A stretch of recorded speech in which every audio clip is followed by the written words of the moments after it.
Hello viewers, myself is Dr. Neeta and you are watching my channel Learn Literature with Dr. Neeta.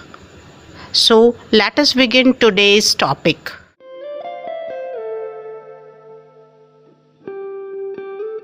So hello dear students, आज जानेंगे circumlocution के बारे में. This is yet another literary device जो बहुतायत से use की जाती है. इनिशियली इसके बड़े निगेटिव से कनोटेशंस थे और लोग पसंद नहीं करते थे कि लोग सर्कमलोक्यूशन को यूज़ करें. But later on after 16th century Shakespeare और डिकेंस, हेमिंगवे जैसे राइटर्स ने सर्कमलोक्यूशन को एक बहुत अच्छी सी लिटरेरी डिवाइस के रूप में स्थापित किया. So let us learn about it, its meaning and definition. It is a round about way और indirect way of saying something. मतलब किसी चीज़ को घुमा फिरा के कहना, इनडायरेक्टली कहना, और जिस चीज़ को हम बहुत छोटे शब्दों में कह सकें उसे बहुत सारे वर्ड्स में एक्सप्रेस करना, और ऐसा एक्सप्रेस करना कि कई बार वो वेग और एम्बिगुअस भी हो जाए, मतलब समझने में द्विअर्थी भी हो जाए. इस तरीके की बात को घुमा फिरा के कहने को सर्कमलोक्यूशन कहते हैं. जहाँ तक सवाल है, ये लैटिन ओरिजिन का वर्ड है. इसमें एक प्रीफिक्स है जिसका जो सर्कम, जिसके मीनिंग है अराउंड, और लॉकी जिसके मीनिंग है स्पीच. तो ऐसी स्पीच जो राउंड अबाउट वे में की जाती है वो सर्कमलोक्यूशन कहलाती है. इसमें क्या होता है, बहुत सारे से वर्ड्स, हम कुछ डायरेक्ट एक्सप्रेशन और कम वर्ड्स यूज़ करने की जगह many words to describe something, जिसके लिए हमारे पास अच्छा सा छोटा सा वर्ड भी है बट हम उसके लिए बड़े बड़े शब्दों का इस्तेमाल करते हैं. For example you may understand कि हम डायरेक्टली नहीं कह रहे माई कार, हम क्या कह रहे हैं, the vehicle that I use to drive to work in the morning, कि वो वाला व्हीकल जिसे मैं ड्राइव करता हूँ सुबह सुबह. तो भाई उसकी जगह कार कह सकते हैं, नहीं, कार डायरेक्ट एक्सप्रेशन है बट उसका सर्कमलोक्यूशन है the vehicle that I use to drive to work in the morning. Similarly वो वाला इंस्ट्रूमेंट जिसे हम लिखने के लिए, एग्जामिनेशन के लिए यूज़ करते हैं, पेन कहो, डायरेक्टली उसे पेन कह सकते, लेकिन सर्कमलोक्यूशन का अपना अलग पर्पज़ होता है, वो बताते हैं. चलिए देखिए, जैसे मैंने आपको बताया कि अर्ली 16th सेंचुरी तक लोग इसे पसंद नहीं करते थे, रादर इससे घृणा करते थे और कहते थे कि नहीं, इसको यूज़ नहीं करना चाहिए. लेकिन डिकेंस, शेक्सपियर और हेमिंगवे ने इसे इफ़ेक्टिवली यूज़ किया. इसके नेगेटिव कनोटेशंस जो होते हैं उनको दूर करने के लिए इसे बड़े अच्छे तरीके से यूज़ किया.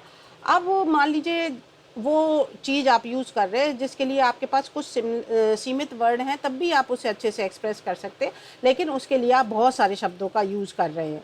तो अब पसंद नापसंद का सवाल है. एक व्यक्ति, to one person a long and flowery expression might seem circumlocution, वो कहेगा कि ये तो भाई बहुत लंबे चौड़ी तरीके से कह दिया. But to other the same expression might seem compelling and imaginative. किसी को तो वो बड़ा ऐसा लगेगा, इतनी ज़्यादा इसमें वर्ड्स यूज़ करने की क्या ज़रूरत थी, लेकिन कोई उसे बड़ा अप्रिशिएट करता है. और लिटरेचर में अक्सर करके सर्कमलोक्यूशन अप्रिशिएट किए जाते हैं.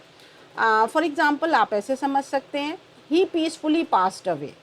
एक ने ये कहा और एक ने कहा ही डाइड. बात दोनों की एक है, लेकिन ये जो ही पीसफुली पास्ड अवे, ये सर्कमलोक्यूशन है, यानी हमने डाइड की जगह पीसफुली पास्ड अवे ये 3 वर्ड्स एक्स्ट्रा यूज़ कर लिए हैं.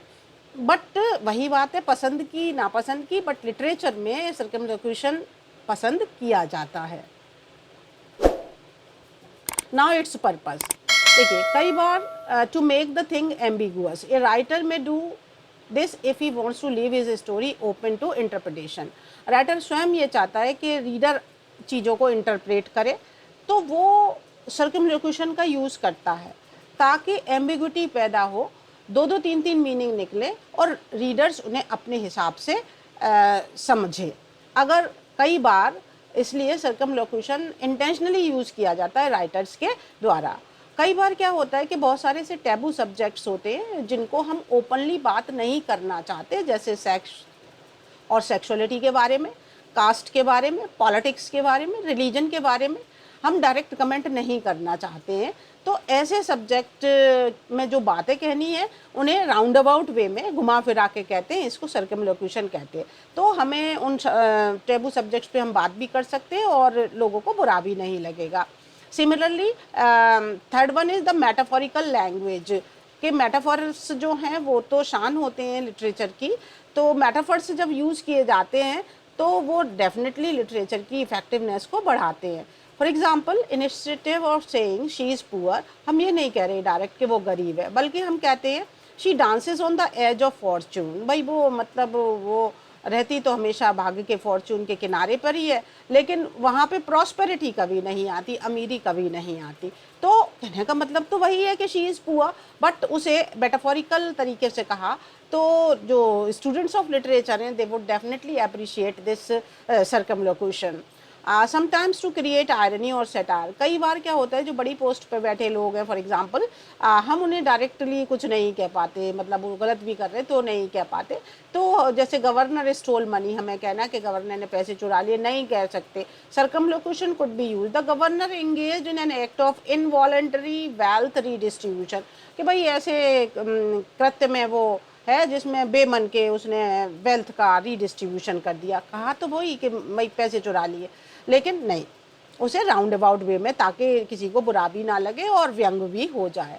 और एक और पर्पज़ है, लास्ट पर्पज़, वो कई बार आप भी यूज़ करते हैं, जहाँ पे आपको लिखना होता है एग्ज़ाम में कि इस पे ऐसे लिखो इतने वर्ड्स का, तो आप डायरेक्ट नहीं कह के चीज़ों को घुमा फिरा के कहते हैं ताकि शब्दों की संख्या पूरी हो जाए। इसके अलावा देखिए एक और चीज़ है, और यूफेमिज्म आपने पढ़ी।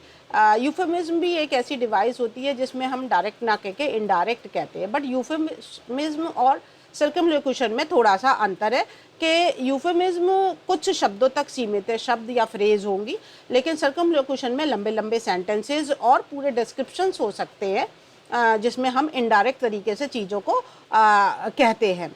और देखिए जहाँ तक यूफेमिज्म का पर्पज़ है, वहाँ वो सिर्फ इसलिए यूज़ की जाती है कि आप डायरेक्ट एक्सप्रेशंस को अवॉइड करना चाहते हैं, जबकि सर्कमलोक्यूशन का पर्पज़ है कि अधिकांश बार वो एम्बिग्विटी को पैदा करे ताकि मीनिंग जो है वो डिफरेंट डिफरेंट निकल सके।